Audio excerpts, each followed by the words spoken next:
Ainama takunu, dimanapun kamu berada, yudrikumul maut, kematian akan mendatangi kamu. Walau kuntum fi burujim musayyadah, walaupun kalian berada di dalam kotak yang dipaku. Begitulah perbuatan orang musyrik jahiliyah dulu. Dia buat kotak, kemudian dia paku, dia masuk ke dalam. Ditanya sama temannya, kenapa kau bersembunyi dalam kotak yang dipaku? Mudah-mudahan aja malaikat maut nggak bisa masuk.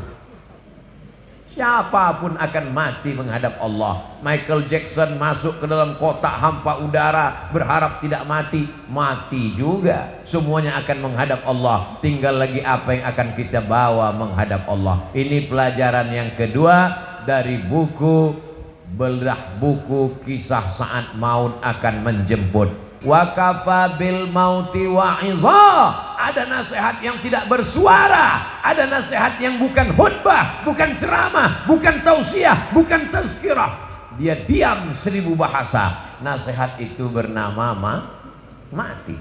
Siapa yang menasihati Ustadz Abdul Somad? Nggak ada. Nggak ada orang menasihati saya sampai sekarang. Saya datang ke Kiai, Kiai tolong nasihati saya. Saya kalau tausiah, saya cari para alim ulama yang tua-tua, yang sepuh-sepuh, minta nasihat, minta doa. Mereka nggak kasih nasihat. Mereka katakan, ya Ustaz sudah tahulah, sama-sama saja kita berdoa kepada Allah. Nasihat yang paling dalam yang masuk ke dalam otak dan hati saya adalah ketika melihat orang mati terbujur kaku, yang selama ini dihormati, dibanggakan, dimuliakan, disanjung tinggi. Kalau datang disambut dengan baleho dan karpet warna merah, tapi lalu kemudian ketika mati menghadap Allah terbujur di ruang tamu dan tidak sampai 24 jam dibawa keluar. Rumahnya rumah dia, yang membangunnya dia, yang beli tanahnya dia, yang cari arsiteknya dia, yang mengumpulkan uangnya dia. Tapi kalau sudah meninggal dunia, sejengkal pun di rumah itu tidak ada yang bersedia menampung dia. Tempatnya tetap di TPU, tempat taman pemakaman umum. Ada rumah yang dibangun, ada rumah yang dikendalikan, ada rumah yang diatur. Sekian tahun nabung untuk buat rumah. Rumahmu berapa harganya? 3M. Wow, hebat sekali 3M. 3 kali minjam. Ada rumah yang tidak pernah kita lihat, rumah yang tidak pernah kita jenguk, rumah yang tidak pernah kita pedulikan, tapi kita akan tinggal di sana. Lebih lama di rumah kita atau di taman pemakaman umum? Saya tanya sekali lagi, lebih lama tinggal di rumah yang kita bangun atau lebih lama di kuburan? Lebih lama di kuburan. Di rumah kita paling kita tempati. Ada orang menempati rumahnya sampai 100 tahun? Nggak ada. Paling kita tempati rumah kita itu paling lama 50 tahun. Itu pun kalau umur kita 75 tahun. Umur 25 bangun rumah atau mewarisi rumah bapaknya. Kita cerita bukan rumah bapak kita, bukan rumah kakek kita, rumah kita tempati cuma 50 tahun. Setelah itu kita masuk liang lahat. Yang meninggal tahun 1945 saat ditembak oleh Belanda, sampai sekarang berarti dia sudah dikubur berapa tahun? Maka sampai masanya nanti hari kiamat, ada yang di liang lahat sampai 100 tahun, ada yang sampai 1000 tahun lamanya. Apa yang sudah kau persiapkan? Amal jariyah. Yatsba'ul mayyita salatun, yang mengiringi mayat sampai ke liang lahat ada 3. Ahluhu, istrinya ikut mengiring, anaknya datang, jamaah semua datang, tapi cuman sampai ke pintu liang lahat. Setelah itu mereka masukkan ke dalam. Setelah itu mereka kemudian naik ke atas. Mereka ambil pacul, cangkol dan skop. Mereka katakan, mari kita timbun, kita injak biar padat. Setelah itu ditancapkan kayu nisan. Setelah itu mereka pun berdoa. Setelah itu mereka pun pulang ke rumah. Anaknya nangis pada hari yang pertama. Hari kedua dia mulai tersenyum. Kirim rek spasi lucu, kirim ke 9090. Tapi kalau anakmu soleh, dia akan bangun di tengah malam. Rabbighfirli wa liwalidayya warhamhuma kama rabbayani shaghira. Gimana anak ibu? Ingat dengan suami ibu? Ingat dengan ayahnya? Alhamdulillah Pak Ustaz. Malam-malam saya bangun jam 2. saya dengar di samping kamar ada baca Yasin. Yasin wal Qur'anil Hakim innaka laminal mursalin ala siratim mustaqim tanzilal azizir rahim. Lalu saya pun bangun, Pak Ustadz, senangnya hati saya, anak saya baca Quran untuk ayahnya. Begitu saya buka pintu kamar, ternyata TV belum mati, Pak Ustadz. Mudah-mudahan anak kita termasuk yang tetap kirim Yasin untuk kita tiap malam. Kita pesankan ke mereka supaya tahajud, berzikir, berdoa. Ya Allah, sampaikanlah pahala tahlilku, la ilaha illallah tahlil, subhanallah tasbih, tahmid, alhamdulillah, takbir, Allahu akbar, salawat. Lalu kemudian dia bawa anak istrinya baca Quran. Wa idza khatimul qur'ana, kalau dikhatamkan mereka Quran 30 juz, fahuwa hasanun, sepaling bagusnya sekhatam Al-Quran 30 juz. Kalau tidak sanggup khatam Quran, likulli syai'in qalbun, segala sesuatu punya hati. Wa qalbul Quran, hatinya Al-Quran adalah Yasin. Dan kalau tidak sanggup baca Yasin, Ummul Quran Al-Fatihah, level paling tinggi sekhatam. Tak sanggup sekhatam Yasin, tak sanggup Yasin, Ummul Quran. Itulah tadi yang Pak Bupati mengajak kita, mari kita bacakan suratul Fatihah. Fatihah pun tidak mau. Innalillahi wa inna ilaihi raji'un. Apa yang kau balaskan untuk ayahmu? Berapa kali dia tidak jadi ganti baju hari raya demi uang sekolahmu? Sekolahmu memang online, tapi bayarannya offline. Berapa kali ibumu tidak jadi hari raya buat kue demi untuk sekolahmu, demi untuk air susumu, demi untuk makan minummu. Meregang nyawa dia melahirkan. Andai kau gendong dia dari Bekasi ke kota Makkah, tawaf 7 putaran, sa'i Safa dan Marwah, wukuf di padang Arafah, melontar jumrah, belum tentu dapat menebus sekali teriakannya saat melahirkanmu. Betul Ibu? Ternyata ibu tidak ada yang teriak waktu melahirkan. Kenapa? Dia pingsan di operasi. Lahir. Ustadz, walaupun operasi sesar itu sakit loh Ustadz. Ustadz kan nggak pernah merasakannya, karena rasaku bukan rasamu Ustadz. Kita tidak pernah tahu bagaimana perasaan mereka perempuan. Ketika hormonnya berlebih di awal-awal kehamilan, dia muntah-muntah. Respon hidungnya sangat tajam. Suami yang dulu kata dia buah hati belayan jiwa, cintaku setengah napasku pergi, baunya minta ampun. Lalu kemudian yang awalnya rahim itu kecil, lalu mulai membesar, sebulan, 2 bulan, 3 bulan, akhirnya ususnya menjadi kecil, makannya susah, napasnya terhalang, lalu kemudian tulang belakangnya mulai melengkung. Lalu ketika melahirkan anak seperti patah-patah tulang rusuknya. Itulah ayat yang disebut dalam Al-Quran, wahnan ala wahnin, lemah di atas lemah. Tak ada yang bisa membalas kelemahan-kelemahan itu, dan tidak ada yang sanggup membahasnya. Kalau saya bahas bagaimana lemahnya perempuan saat mengandung, perempuan itu mengandung lemah di atas lemah. Kata ibu-ibu, alah Ustadz kayak pernah aja. Maka kita balaskan. Yang ibunya masih hidup, mudah-mudahan masih sempat berbakti kepada orang tua. Yang ibu bapaknya sudah meninggal dunia, nasihat kematian, ziarah. Jangan nunggu mau Ramadan, jangan nunggu mau Idul Fitri. Besok hari libur bawa anaknya ziarah. Ini sekarang banyak orang ziarah, bapaknya baju hitam, istrinya baju hitam, anaknya baju hitam, hitam-hitam semua. Sampai di tempat pemakaman langsung foto. Habis itu update status, man in black. Apa ini? Ini bukan ajaran Islam. Ajaran Islam adalah saat di tempat pemakaman baca doa, assalamualaikum ya alad diyar minal mu'minin wa inna insyaallahu bikum lahiqun yarhamullahul mustaqdimina wal mustakhirin nas'alullaha lana wa lakumul afiyah. Oh, bacaannya panjang Pak Ustaz. Ya, tapi kami bacaannya pendek. Apa bacaannya? Assalamualaikum ya ahlal kubur. Itu namanya doa minimalis. Apalah salahnya cetakkan doa ziarah kubur? Tanya nanti panitia berapa ongkosnya buat baliho besar seperti ini, buat doa ziarah kubur, tempel besar-besar di dekat pemakaman TPU. Assalamualaikum ya ala diyar minal mu'minin wa inna insyaallah bikum lahiqun yarhamullahul mustaqdimin wal mustakhirin nas'alullah lana wa lakumul afiyah. Coblos nomor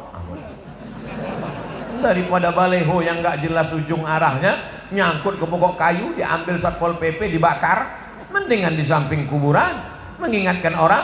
Andai pun dia tidak lapuk, maka mengalir sampai hari kiamat. Inilah dia amal-amal kita. Apa saja amal kita yang akan mengalir?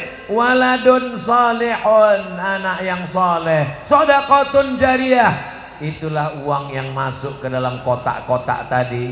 Beli semen, batu bata, kerikil, atap, tenda, lampu, AC, mihrab, mimbar, kipas angin.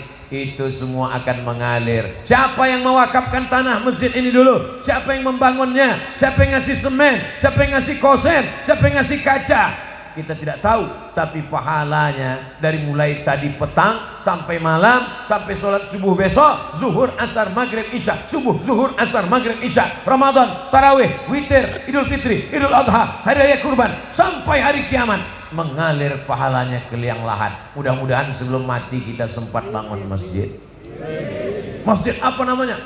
Masjid Al-Mustaqim. Siapa yang buat? Pak Kapolsek. Masjid apa namanya? Masjid As-Somad. Siapa yang buat? Ustaz Somad. Sudah ada? Belum lagi. Tapi insya Allah kalau kita berniat sebelum mati mesti ada. Saya diundang ke Jambi, diajak untuk meresmikan masjid. Jalannya jauh, naik mobil. Dalam hati saya, mau dibawa kemana lagi? Begitu sampai, musola kecil. Ya Allah, apa kelebihan musola ini? Apa kelebihannya? Berikut ini mari kita dengarkan kata sambutan dari Bapak Kapolsek. Saya sebagai Kapolsek, kumisnya melintang. Saya sebagai Kapolsek di tempat ini, Pak Ustadz risau karena tidak ada tempat sholat. Orang sholat di kamar. Maka saya kumpulkan di antara anak-anak buah saya. Kita beli semen, batu bata, akhirnya jadilah musola ini. Dan saya bertekad kalau siap, yang meresmikannya adalah Ustadz Somad. Oh, begitu kronologisnya. Dan orang tidak berani nolak. Kasih semen, siap. Jadilah musola. Jabatanmu tak lama, tapi yang kekal abadi adalah masjid. Presiden kita, proklamator kita, Insinyur Soekarno cerdas. Di saat Indonesia tidak semakmur sekarang, uangnya tidak banyak, baru saja diserang oleh Belanda dan Jepang, dia sempat berpikir untuk membangun masjid terbesar di Asia Tenggara. Itulah dia Masjid Istiqlal. Sampai Presiden Amerika pun masuk ke dalam. Semua orang-orang yang masuk ke dalam Masjid Istiqlal itu kalau masuk berdecak kagum seperti melihat kucing. Wow, amazing, kata dia. Apa amazingnya? Tiangnya banyak sekali. Luar biasa. Sampai sekarang mengalir pahalanya sampai hari kiamat. Berganti lagi zaman. Akhirnya setiap kabupaten, setiap kota di Indonesia ada masjid, punya ciri khas, punya ciri khas. Apa dia? Bangunannya tidak pakai kubah, tapi pakai atap seperti masjid kerajaan Islam Demak, bangunan Wali Songo. Dan itulah dia sampai sekarang disebut dengan Masjid Muslim Pancasila. Sampai hari kiamat akan mengalir pahalanya. Maka kita pun berpikir, jangan mati sebelum bangun masjid.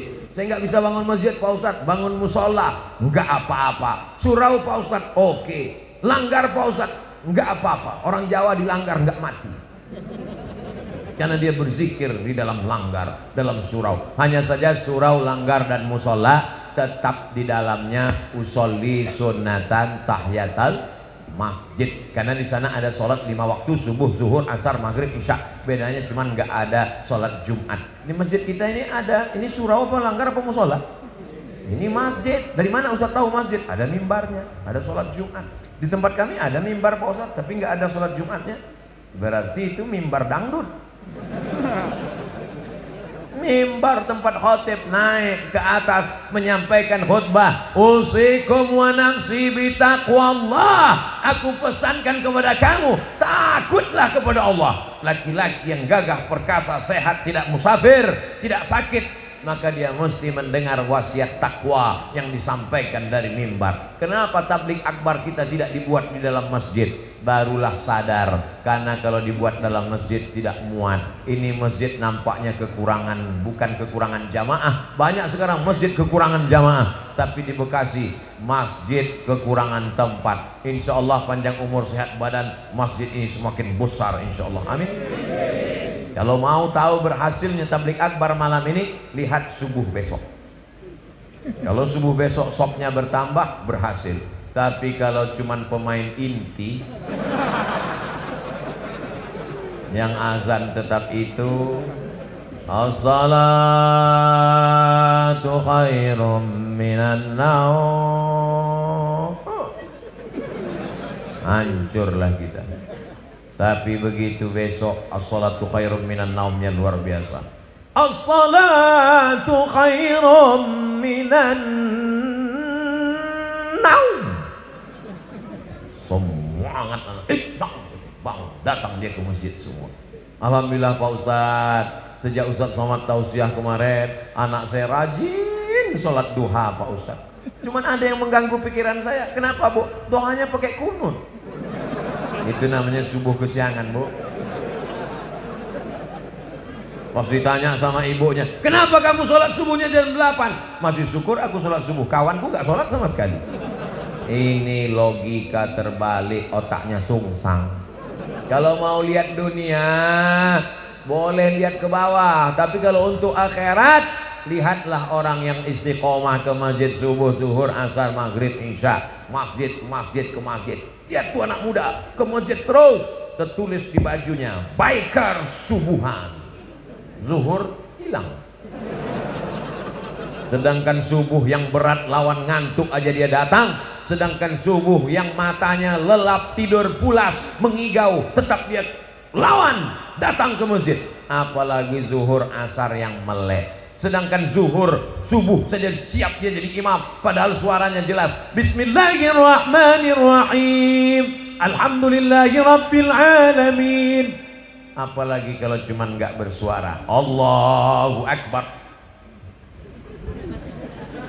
Memang berawal kalau mau jadi imam, imam zuhur dan imam asar. Anak-anak muda nanti kalau ditanya, datang anak gadis, anak-anak cewek bilang, bang, aku siap jadi, aku ingin mencari imam, aku siap, tapi zuhur dan asar ya. Maka kalian pun mesti pintar-pintar. Kalau mau tulis update status besok, aku mau cari imam maghrib, subuh dan isya. Yang zuhur ngantri dulu. Berawal dari keterpaksaan, berubah menjadi kebutuhan, akhirnya kebiasaan. Allah bisa karena biasa. Tadi tausiah saya mulai jam 9 kurang 10, sekarang jam 10 kurang 10. 60 menit kita bersama, sesuai tertulis di botol minuman santri. Oh, botolnya kecil, 330, berarti udah lewat, mestinya setengah jam tadi. Tapi orang Bekasi ini cerdas. Dia buat sesuatu yang berkesan. Dia kasih susu. Masya Allah, tabarakallah. Ustadz gak boleh minum air manis karena suaranya menggelegar, tenggorokannya panas. Dikasih air manis yang panas, suaranya hilang, pita lehernya rusak. Nanti umurnya sekian ceramahnya, apa kabar? Serba salah. Nanti dikasih air putih, katanya panitianya nggak respon. Dikasih air susu, air teh, katanya wah susah sekali Ustaz Abdul Somad ini. Enggak, Ustaz Somad tidak pernah mempersulit, mempersusah orang. Kalau bisa dipermudah, kenapa dipersulit? Yassiru, mudahkan urusan orang. Ngundang Ustaz Abdul Somad nggak perlu pakai proposal. Ngundang Ustaz Abdul Somad katanya sulit, mesti kirim DP, mesti pakai pesawat kelas eksekutif, mesti dijemput dengan private jet, mesti dijemput. Hoax, bohong, penipu. Ustaz berapa kali datang ke Jakarta dalam setahun? Jabodetabek, Jakarta, Depok, Bogor, Bekasi, setahun datang 3 kali. Berarti 4 bulan sekali. Selama 4 bulan datang 3 hari. Tausiahnya 1 hari 3 kali. Jumat, Sabtu, Ahad. Jumat 3 kali, pagi, siang, malam. Sabtu 3 kali, pagi, siang, malam. Ahad 2 kali, pagi, siang, besok pulang. 3 kali, seperti makan obat. Bapak Ibu yang dimuliakan Allah Subhanahu wa taala, kebersamaan kita malam ini di halaman masjid mudah-mudahan membawa kita istiqomah, anak-anak kita menjadi anak para penghafal Quran. Apa yang disampaikan Ustaz Abdul Somad waktu di Bekasi, silaturahim. Yang kedua, ingat mati. Yang ketiga, bagaimana menyelesaikan masalah di negeri kita ini. Ingat ketika negara Palestina dijajah, ketika itu seorang ulama besar bernama Imam Abu Hamid Al-Ghazali meninggal tahun 1111. Mudah ingatnya, 1111. Banyak orang mengkritik Imam Ghazali. Kenapa dia tidak ikut berperang melawan tentara yang menjajah Palestina? Imam Al-Ghazali menulis kitab Ihya Ulumuddin. Palestina dibebaskan oleh Salahuddin Al-Ayyubi. Salahuddin, orang barat susah menyebut Salahuddin, menyebutnya Sultan Saladin. Salahuddin Al-Ayyubi. Kapan Salahuddin Al-Ayyubi lahir? 1138. Ingat itu. Ternyata doa dari seorang ulama yang mustajab wali Allah melahirkan seorang pemimpin yang luar biasa. Urus saja salatmu, urus zikirmu, urus makanan halalmu, anak-anakmu ini akan menjadikan negeri ini baldatun thayyibatun wa rabbun ghafur. Kalau engkau sibuk komen dengan medsos, kau akan kalah dengan buzzer, karena mereka punya akun banyak luar biasa. Jadi kami nanti kalau Ustaz Somad dicaci maki gimana? Kalau kau sanggup balas, berikan klarifikasi. Kalau kau tak sanggup balas, doakan kepada Allah. Allahumma hdi qaumi fa innahum la ya'lamun. Tapi kami nggak tahan Pak Ustaz, emosi kami Pak Ustaz. Kalau nggak tahan nggak usah main handphone. Daripada jantung koroner nggak mati, cuma setengah mati.